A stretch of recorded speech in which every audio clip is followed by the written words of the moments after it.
Hello everyone. So, this is part 2.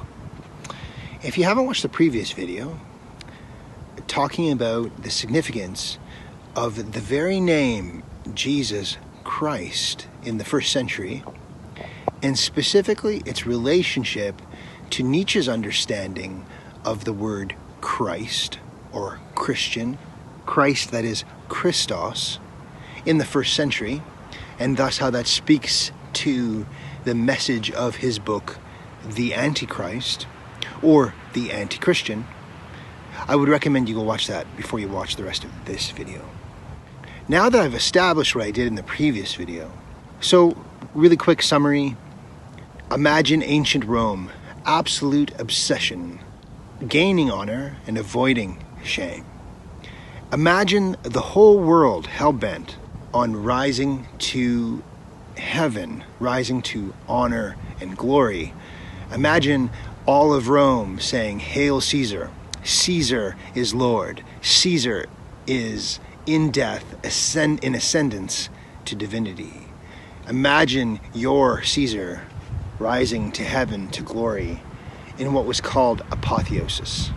And then imagine the Christians coming along and subverting, that is, flipping upside down this ancient honor and shame. These Christians saying a crucified slave was Lord. This Jesus of Nazareth, this no one, is now Lord of Lords and King of Kings, even above Caesar himself. A horror. Not that a man could rise from the dead, but rather that a man could rise from the dead after being crucified, after being humiliated. What a shock. What a horror. So imagine Rome, obsessed with ascending to divinity, and then the Christians inverting that, saying Caesar's at the top, Jesus is on the bottom, and they invert it and they say, Jesus is Lord, Caesar is not. And imagine this inversion of, like Jesus himself said, many who are first will be last, and many who are last will be first. So the Christians did indeed operate within this system of honor and shame. The Christians merely flipped it upside down. They did, though, in their flipping it upside down, stay within this system of honor and shame. They did not depart from it entirely. But this video is about those who did. There were some who resisted even the hyper-patriarchy, the unhealthy hyper-patriarchy of Rome, but they also were not Christians either. So maybe they weren't so excited about Caesar is Lord, but neither were they excited about Jesus is Lord. Maybe they exited it entirely.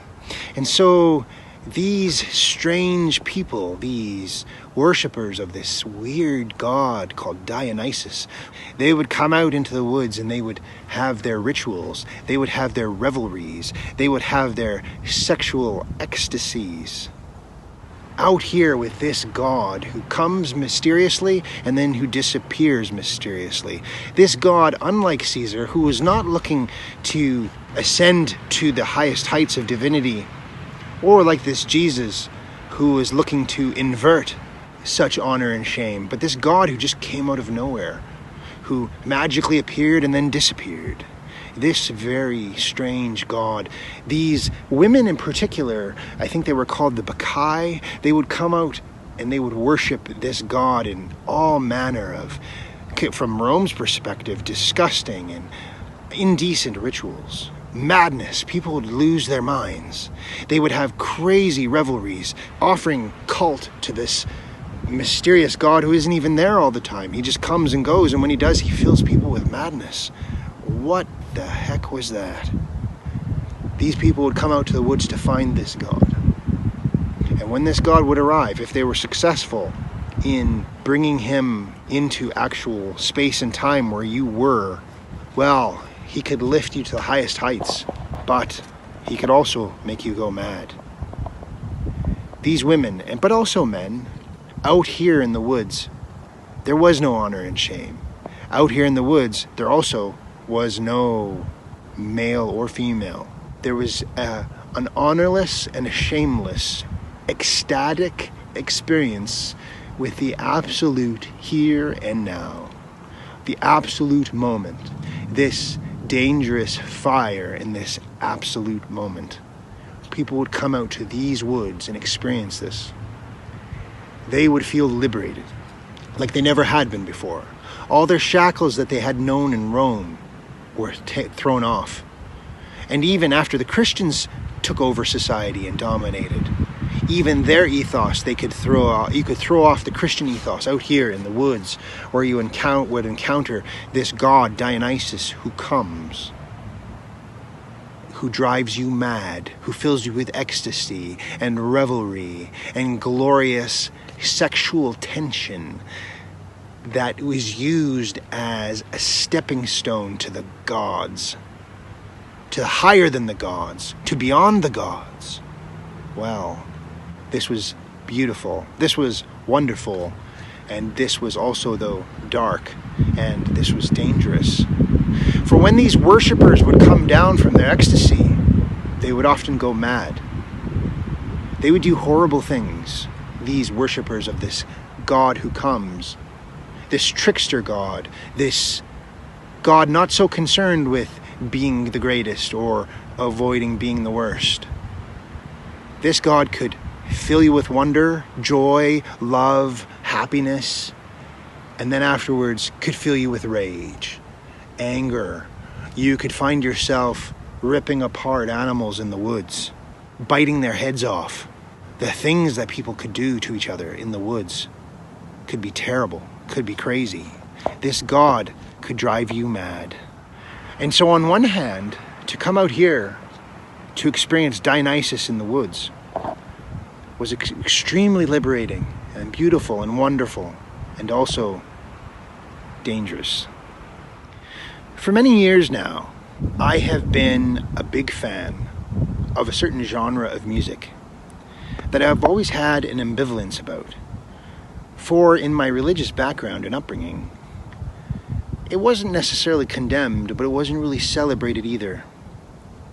But I've always wondered about this genre of music called heavy metal.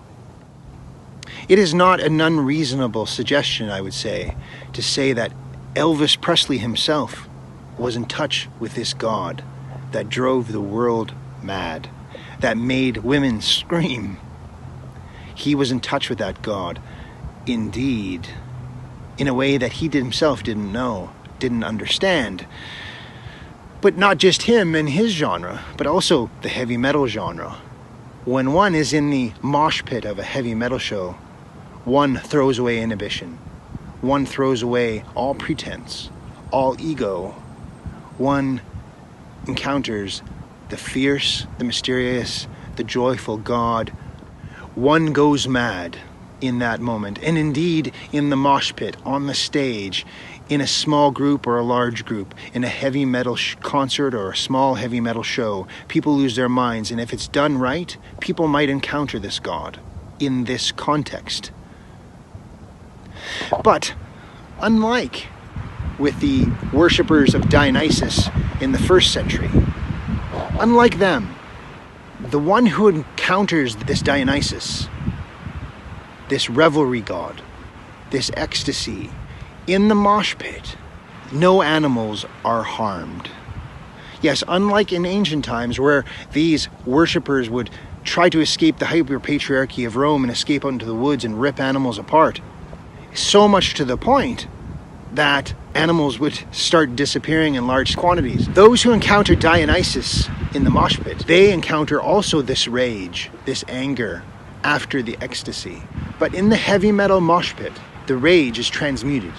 The heavy metal song picks you up, gives you glory, but it also helps let you down. The heavy metal song, the verse, the chorus, the music, everything about it helps you encounter this god Dionysus.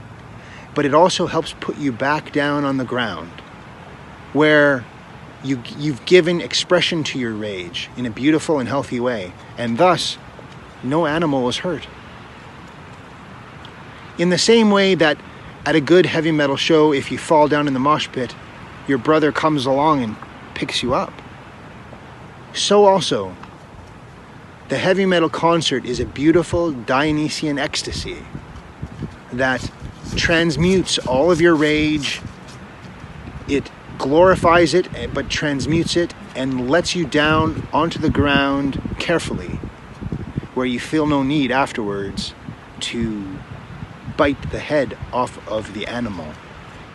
You get the same experience with this god Dionysus in the mosh pit as the people did of old when they encountered this god in the woods. You get the same joy, the same ecstasy, but also the same rage and the same danger. But heavy metal protects you from its most dangerous aspects of this encounter with this god. That is just, I would say, a modern example of people finding the same thing that these Dionysians did. Yes, I would argue the hyper-patriarchy of Rome was, although tragically necessary, it was fundamentally unhealthy. Sexuality itself was not given proper expression in Rome, because when one must be hyper-patriarchal, protecting the nations from barbarians at the gates at all times, one has a harder time appreciating the tension in sexuality can help elevate you to this level of divinity that hadn't been known inside of Rome, whether by the Romans or by the Christians. This very, very weird god, outside of this nexus, this architecture of honor and shame. So in Rome, men were fighting over whether Jesus is Lord or whether Caesar is Lord. In the woods, people escaped both patriarchy and matriarchy. People escaped both honor and shame. They discovered a God that existed in the moment like they had never known before. And some of them paid a heavy price for it. But that God is not gone. That pursuit has not gone. A modern heavy metal concert is a good example of this same impulse to find this God that lives in the moment. This God who comes, this God who goes, this God who fills you with joy and fills you with rage.